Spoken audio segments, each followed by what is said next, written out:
Perhaps it goes without saying that our kids are tomorrow's world leaders, and their education is extremely important. When we're looking at buying a house, it goes far beyond our dream countertops, our dream layout in a house, and into the right school zones that are going to get the best education for our kids. Let's review some things to consider as you're assessing the right school zone for your kid.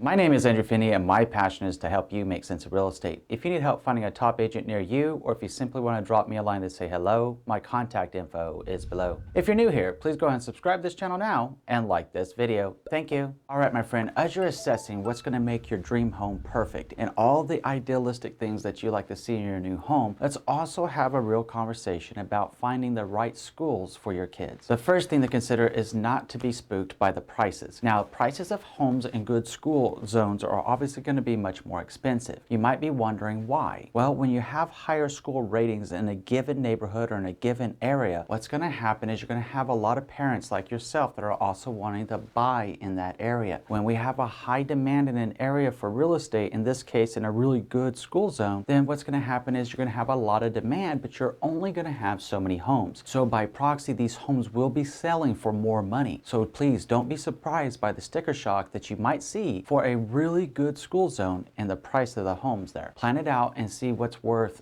the trade-off to you if you want to actually find a smaller home in the right school zone, or if you want to pare back your expectation of the school and move into maybe a larger home that's more your taste. Either way, get clear on this now and think it through. The second thing that you want to do is to assess the school. When you want to assess the school, it's been made very easy with Google, right? And simply going to like greatschools.org. There's so much information that we can find about a specific school. Even if you pop open Google Maps, you can type in the name of a school. You can see where the school's located next to the area that you want to buy, and you can actually go to that school's website. When you're assessing the school, you want to look at what other parents are saying about their experience with that school and what the school's test scores look like and their graduation rates. All of these combined are extremely important in finding the right school for your kids. The third thing that you want to do is to explore your options. As you're exploring your options, we have public schools, we have private schools, and we have charter schools. You want to know what each of those schools provide and which school is going to be best for your kid. Assess them,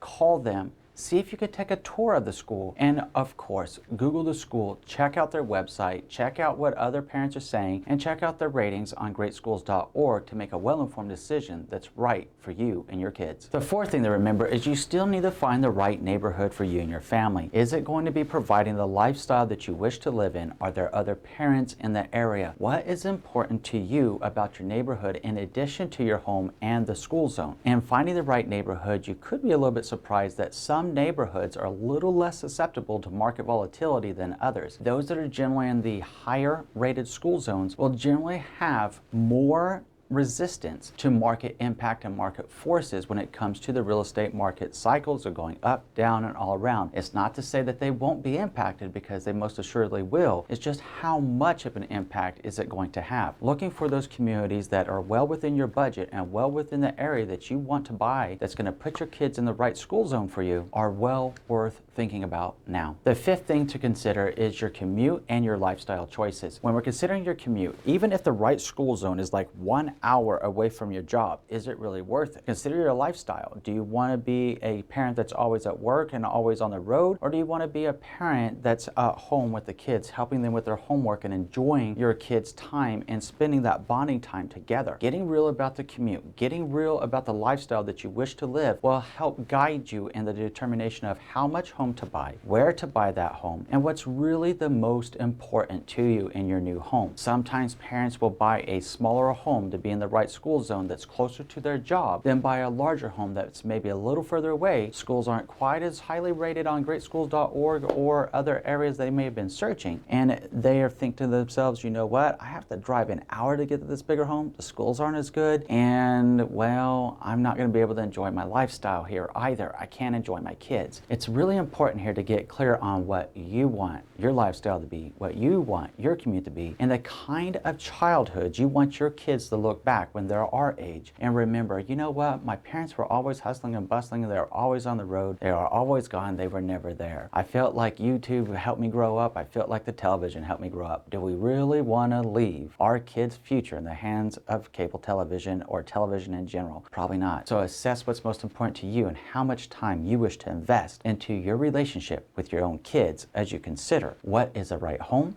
and what is the right school zone for them. All right, my friend, I hope that gives you a few things to consider as you're assessing the right school zone for your kids. So now let's talk about how to find the right neighborhood for you and 5 compromises to never make when buying a house. Looking forward to our next conversation. We'll see you in a few.